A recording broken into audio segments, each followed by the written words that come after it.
Well, yeah, thank you all for coming. I'm really excited to have been invited here today. Um, the picture behind you isn't actually geological, it is modern. It is a modern coral reef. This is the Great Barrier Reef, and what you'll probably notice is that all of the corals look quite pale and bleached, and across the world, different tropical systems are all being impacted by changes in oceanic systems and conditions. So sadly, most of our modern tropical areas are dying. But in the geological record, we see that carbonate systems are actually incredibly resilient to change. They can almost be thought of as living systems, and if they can recover, they will always try to recover. Um, and that's something that I'd like you to bear in mind today as we go through this talk. We're going to be looking at a carbonate platform that did die. It got drowned because of environmental change, and we're going to be looking at its attempt to recover. So it's going to try and fight back and reestablish itself. A little bit of a spoiler alert, it doesn't entirely succeed. It's quite sad, but that's what we're going to be looking at today. So this is carbonate honeycomb buildups. And yeah, I'm from the University of Aberdeen. I just want to say thank you to my supervisors and co-authors, John, who is here, and then also Joyce and Rachel from the department as well. Some of the key themes that we'll be talking about are carbonate platforms, attempted marine recovery, and unique build-up geometries that we're now seeing through high-resolution seismic data. And this is now a published paper, so if you want to know more about what you've heard here today, then feel free to go and have a read at your leisure. So I think most of us probably work in the North Sea area, so I'm not really going to labor over environmental conditions too much. But we are going to be looking at basins in the center of Pangaea. So this is a supercontinent. It's incredibly arid. There's not very much meteoric water, so this is quite an inhospitable environment. The temperatures are probably over 40 degrees Celsius at their worst, but in the latest Permian, these conditions didn't last, and the center of Pangaea and lots of the paleolos got flooded by what we now call the Zechstein Sea. And this isn't really a great place to live if you're a Permian dimetron. But I just wanted to stress the point that these aren't nice conditions. Even though we've moved into a marine environment, the surface is still incredibly hot and arid. And we're going to be thinking about that when we're looking at some interesting salt geometries later on. So yeah, I study the Zechstein, which is very topical at the moment. Most of the interest is in the Hauptdolomit, which is in the second Zechstein flooding evaporation cycle, but we're going to focus mostly today on the Plattendolomit. At the end of the talk, it will come back to how this research is going to hopefully help current exploration of the Hauptdolomit. But yeah, we'll mostly be looking at the Plattendolomit. When I refer to the early Zechstein system, it's mostly going to be talking about the Z1 and the Z2 stratigraphy combined. These packages are incredibly complicated in their own right, and you could probably give a presentation and write many papers about all of the subformations. But yeah, today we're just going to really look at the Plattendolomit. And when I talk about the subcrop, it's mostly going to be looking at the Carboniferous, because that is what composes a lot of the subcrop at the mid-North Sea high. So these are the Permian basins in the North Sea. In the center of the basins, the system is mostly dominated by evaporitic facies, which is shown here in the pink. But what you'll notice is that there is a little bar of pink connecting these two basins. And this was a seaway that was active in the latest Permian times. And we're going to look at that in a little bit more detail first, just because it's so important for the paleoenvironmental story.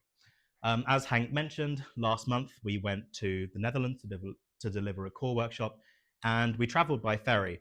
And that ferry actually sailed over the mid-North Sea high. So as of last month, I can now say I've been to my study area, which not all North Sea geologists, or at least PhD level geologists, can say. Yeah, so I'm really lucky to get to work on the TGS Mid-North Sea Ion Survey. It's a beautiful new 3D volume, And the entire outline of it is shown in the pink box on the screen. And I have access to all of it, and I've been looking through it, and it's incredibly interesting. But today we're mostly going to be focusing on just this little white box within the pink box. We're going to be looking at the center of the Orchard platform, which is where a lot of current exploration efforts are focused. You'll notice to the north of the platform this thing called Jennings Channel. And this is the seaway that I just mentioned. And usually when we look at carbonate platforms and carbonate systems, it's usually a platform sitting on the edge of a basin. But this platform is incredibly uniquely situated between a seaway to the north and an open basin to the south. And that isn't like a regular paleoenvironmental condition. And I believe that it has quite a strong influence on the kind of facies distribution that we see in the Zechstein stratigraphy. So I'm just going to talk about that a little bit first, just to kind of set the scene before we look at the nice seismic data. So in early Z2 times, this is like when the Hauptdolomit is being deposited. This seaway was pretty much a marine connection between the two basins, which allowed for fluid communication and the exchange of nutrients and biota and that kind of thing. But as we move into the evaporitic stage at the end of the Z2, this connection begins to get constrained and limited. There's still quite a lot of water splashing over onto the Orchard platform, but in general, the southern Zechstein Basin becomes incredibly evaporitic with huge volumes of Stassfurt halite precipitated. But in the northern basin, these volumes don't really exist in Z2 times. So we know that the marine conditions were different between the two. And kind of the key part to this story is that in early Z3 times, so when the Plattendolomite is being deposited, sea levels are now much higher than they were in Z2 times. So when we see the reflooding of the Zechstein Basin, that sea level isn't coming back up to the same point every time. It's quite variable. This was something that I published at the beginning of last year, and we only looked at regional petrophysical data. We did look at about 100 plus wells and some legacy 2D seismic, but it wasn't integrating the 3D seismic data. But whilst this is kind of like a loose model, I think it still has held up based on my observations of the Orchard platform. And just the key idea is that we have this seaway that's bringing down water, and we have evidence that the Orchard platform was under more water in Z3 times. But yeah, let's refocus on the center of the Orchard platform. Oh, that's a bit laggy. So this is a seismic line from the TGS Mid-North Sea High Ion survey, and it is taken from the center of the Orchard platform. And in the pale green here, we have the Z3 and the Plattendolomite. In the blue, just below it, we have the early Zechstein package, including the Hauptdolomite somewhere in there. And then below, we have the Carboniferous subcrop.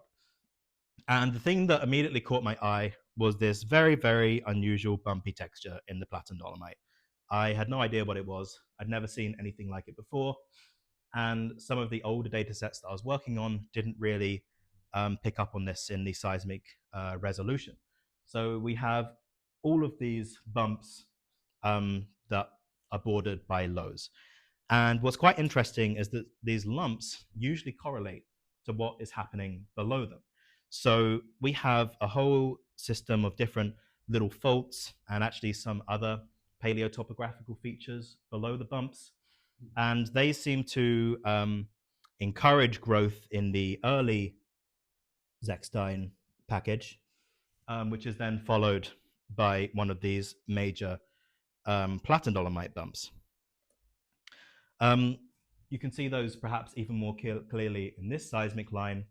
On the left, we have a big wedge of early Zechstein buildup, above which we have some of these funny Plattendolomite bumps.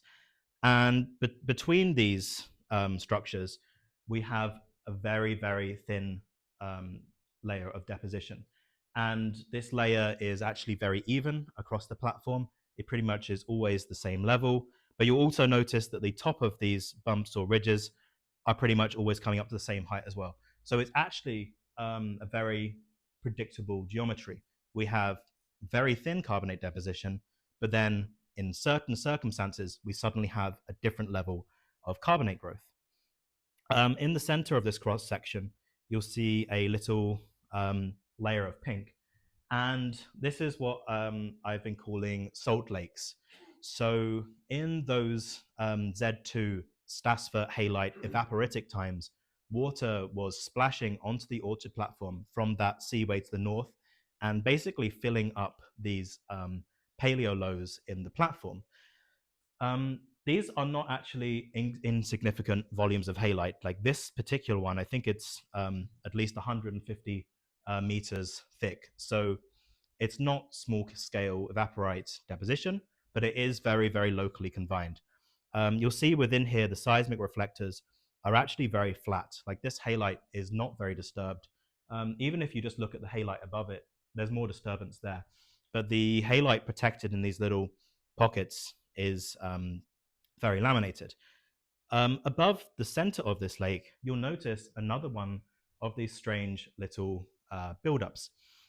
Within the salt there, you can see a minor amount of warping, and below that, some kind of fault in the subcrop as well, which seems to be enough to cause one of these little bumps.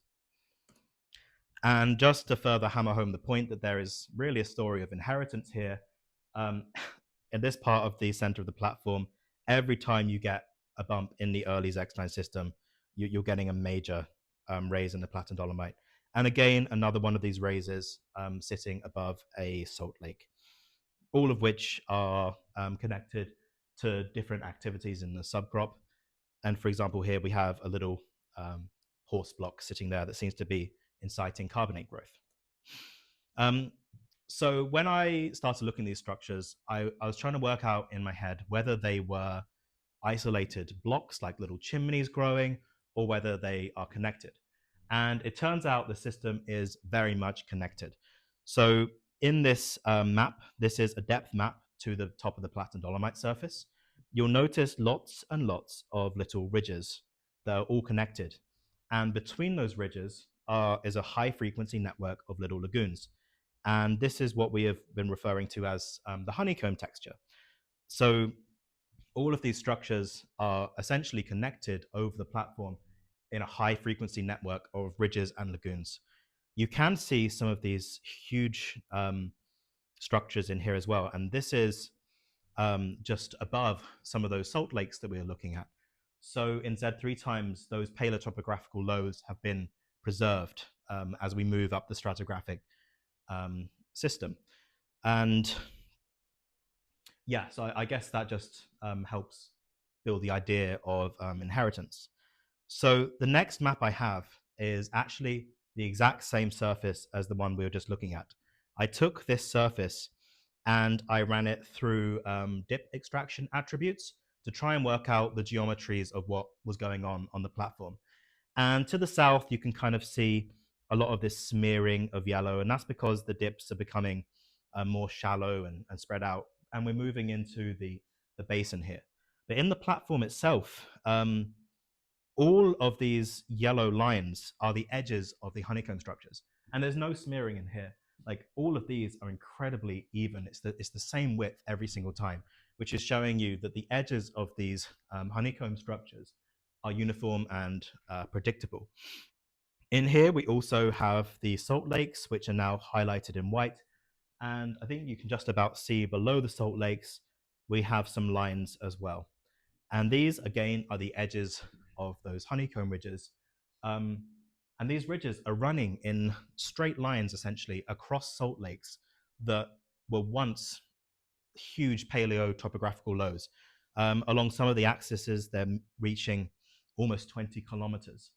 And the carbonate growth is incredibly linear along these straight lines. So essentially, we've got faults in the subcrop that are inciting a little bit of growth based on salt mobilization. And faults, of course, usually like to go along one plane in the direction of their stress. And here, that stress has been picked up again in the Plattendolomite as an area for growth. So these are just some of the salt lakes, just to give you an idea of how thick they are. We are usually looking at between 100 and 200 meters of salt preserved within the platform. This is the slide that petroleum engineers always get really excited about, because this is a map of the Zechstein subcrop. And what you'll immediately notice is like lots and lots of lines. So I ran the subcrop map through other attributes to kind of try and extract these faults, and that was what they are. They are faults. We have an orthogonal network of faults, so we have some that are striking kind of north-south and some that are coming in at the adjacent geometry. And these are more prevalent in the western side of the platform. But even in the east, we can still see sun lineaments underneath as well. I did go through and quality control this to check that they all genuine, and they are. So we have a very dense and predictable fracture network underneath parts of the orchard platform as well. I don't really want to comment on whether these are potential fluid pathways, but I can say that there's definitely a fault network underneath the orchard platform. Yeah, and this is a 3D model of that system, just in case you're more visually inclined, just to kind of observe how this texture works. So yeah, down here you can see a high frequency network of little pockets and lagoons. And as we move further across the figure, some of those big salt lakes that have then been preserved. So I'm going to talk you through a paleoenvironmental model to explain how these features came about. So when the basins were originally flooded, sea levels were obviously very high. We'd have a maximum flooded surface, but then things would kind of stabilize. And the key thing to be thinking about is the photic zone. So this is where carbonates like to grow. They need access to light because everything that makes a carbonate kind of depends on algae and plankton and all that kind of stuff. So you need access of light to be a happy carbonate growing. And that's what I've tried to illustrate with this yellow line.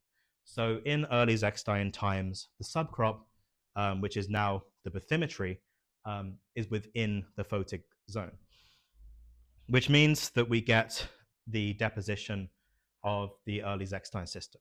And as I said, this system in itself is incredibly complicated, but for now I've just simplified it into the system being higher over the bumps and kind of slightly thinning into the lows, but in general just following this subcrop with kind of like a rolling effect.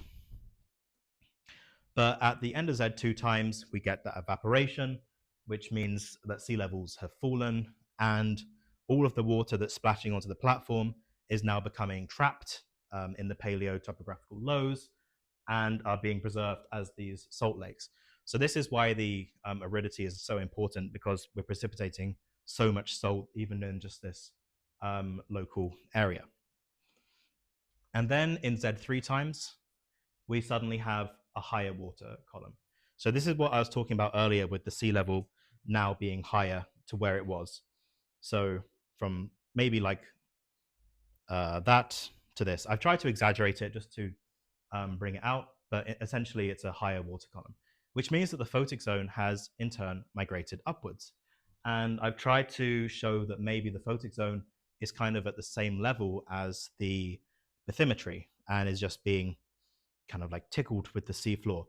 And we get a very thin layer of Plattendolomite deposition across the whole platform, which corresponds to those thin pockets in the depositional lows. But now the only part of the carbonate that can grow is those which are on the high, because the lows are too deep. There's not enough light, there's not enough nutrients.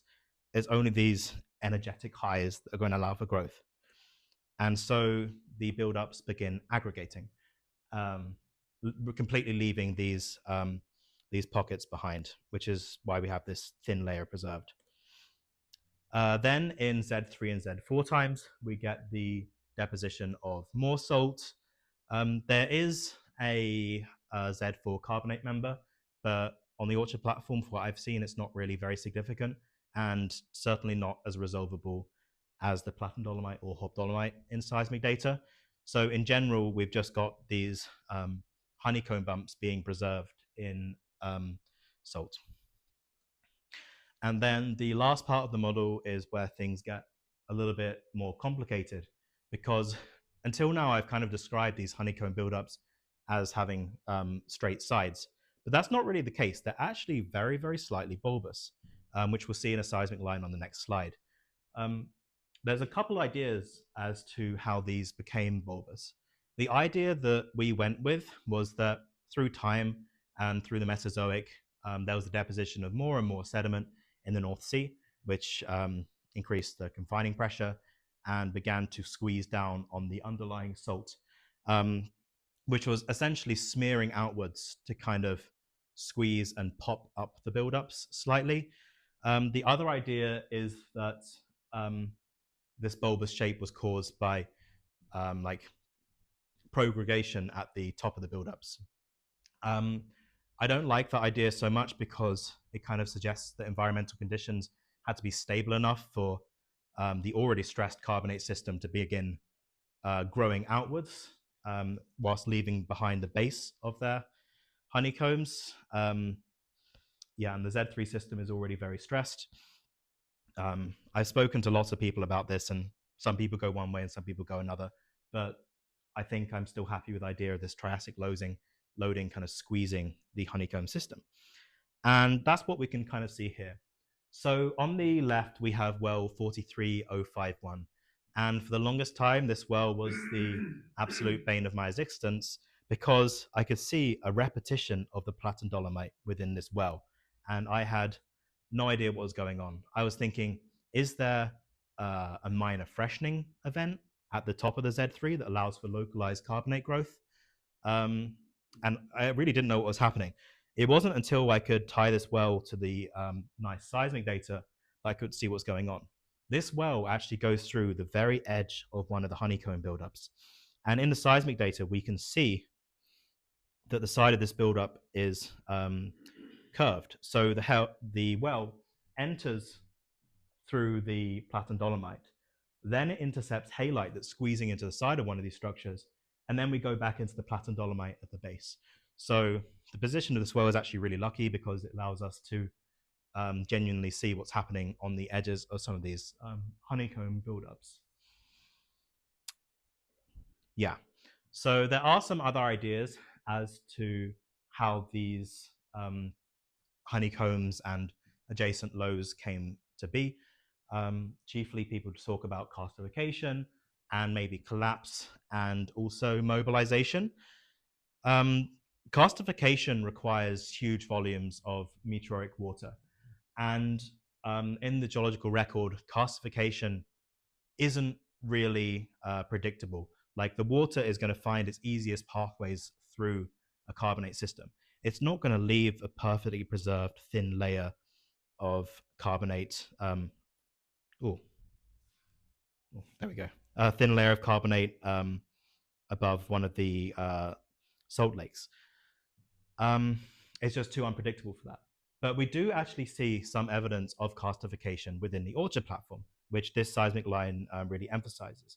So the top of these honeycomb buildups here have been karstified. They're incredibly uneven, and you can see the dissolution comes down to lots of different levels and is like entirely unpredictable. So this is the kind of extent of the karstification that was possible with the meteoric water that was available. Not enough to create huge sprawling depositional lows with even round edges and very controlled carbonate deposition within them. So some of the other ideas are collapse and mobilization. And in this seismic line, we actually see one of the smaller lows with a salt pocket just below it. If the collapse theory would hold up, we would expect to find fallen blocks of carbonate that have fallen into low. We'd expect that kind of thickness geometry to be preserved. But also, we'd expect to not see salt below the fallen blocks. It doesn't really make sense to see a stable, thin, bedded pocket of halite, because that should be where things have collapsed down into. And the halite is sitting there happy as anything and preserved. We're just a thin, localized deposition of carbonate above it. And in terms of mobilization, we can kind of think along the same lines. These depositional lows are confined. There's not really anywhere for this salt to go or escape to. It's very much protected in its lagoons. So the questions I always get asked are, is this real? And are there any analogs? So this isn't the first time that this texture has been recorded in the literature. This is from Petruno's work in 2018, and they actually recorded very similar events across the Plattendolomite. Their data set was in time, and they've resolved this platform in the time domain. The survey that I work on is pre-stack depth migrated, so different processing techniques seem to always bring out the same structure in the Plattendolomite. And these were some of the authors that were talking more about collapse, and I think they mention, is it sinkholes? Yeah, but again, we don't see evidence for sinking because we have this localized stratigraphic thinning. There are actually some analogs, and we're going to be looking at the Barents Sea. And these analogs are mostly from the Permian. I think one of the examples is maybe latest Carboniferous, but in any case, they are still late Paleozoic examples of these honeycomb structures. So the first one comes from Elfbach in 2002, which is a little bit old now, but in their seismic mapping, you can still see some very distinct polygonal structures in the carbonates that they're looking at. And these are at a similar kind of scale to the honeycombs that we've witnessed in the Orchard platform. So that's 5 kilometers there. And I mentioned earlier that some of the greatest depositional lows in the Orchard platform were of up to like 10, 20 kilometers. But in general, we're looking at smaller little polygonal lagoons. And on the right-hand side, we can see that these carbonates, again, have very, very steep sides and quite a unique geometry. Critically, they mentioned that more than 40% of the buildups seem to have some evidence of fault control underneath. So from that, I kind of take the idea that with kind of some kind of structural incentive to grow, this is how a platform can try and recover when water depths are deeper.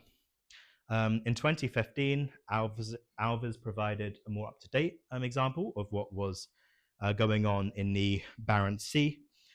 And here you can really clearly see some carbonate ridges growing with lagoons either side.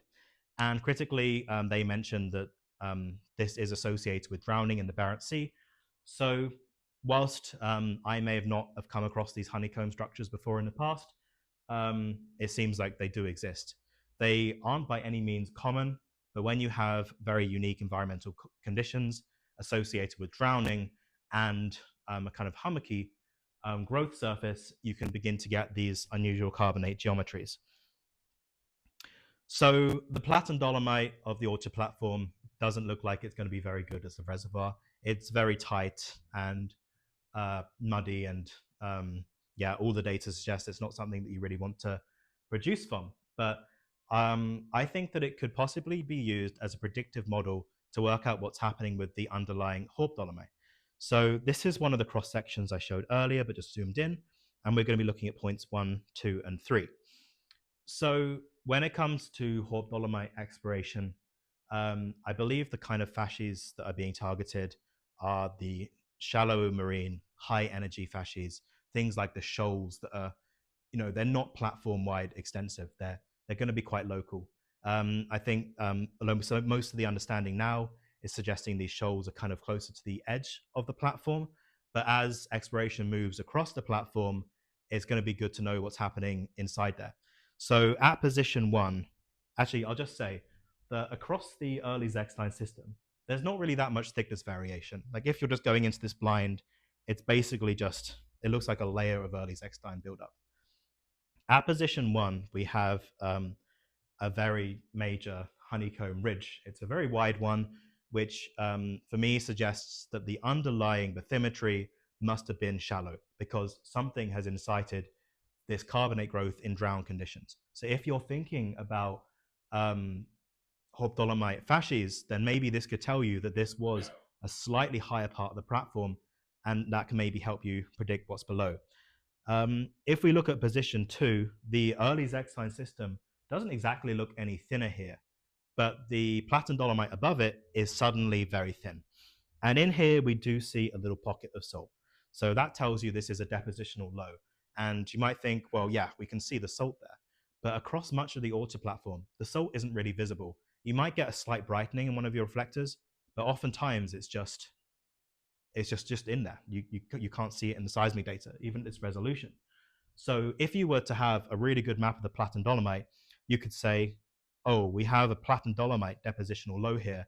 Let's not look at what's below there because it might have been within a slight little lagoon within the Orta platform. The Hauptdolomite conditions might not be the absolute best shallow marine facies. And then if we look at location 3 again, we've got the sudden emergence of another honeycomb ridge.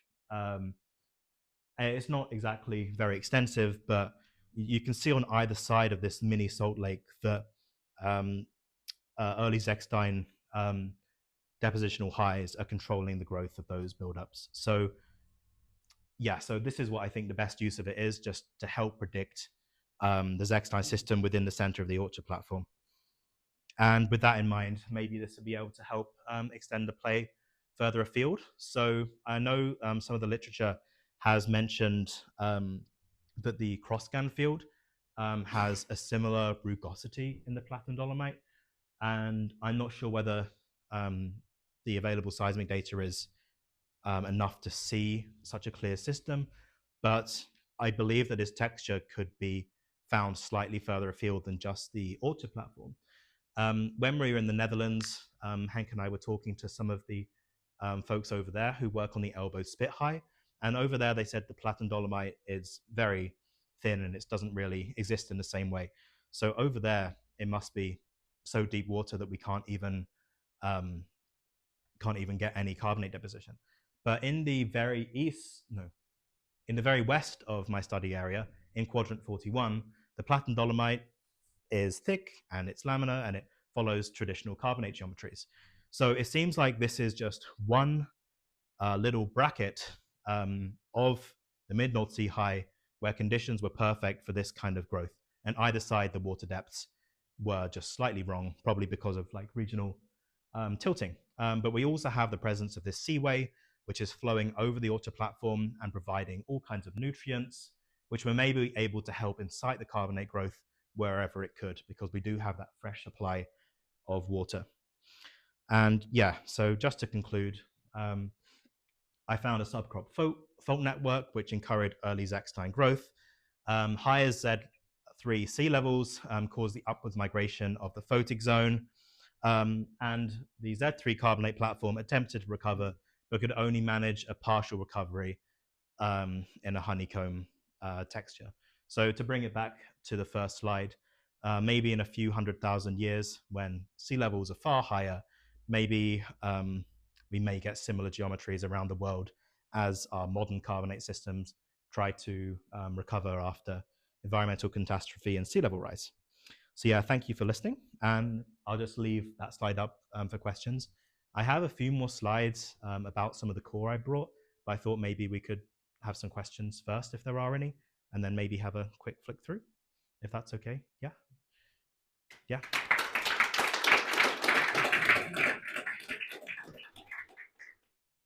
Thanks a lot, Tom. Again, a great talk. Thank you. You always enjoy it. I knew it would happen.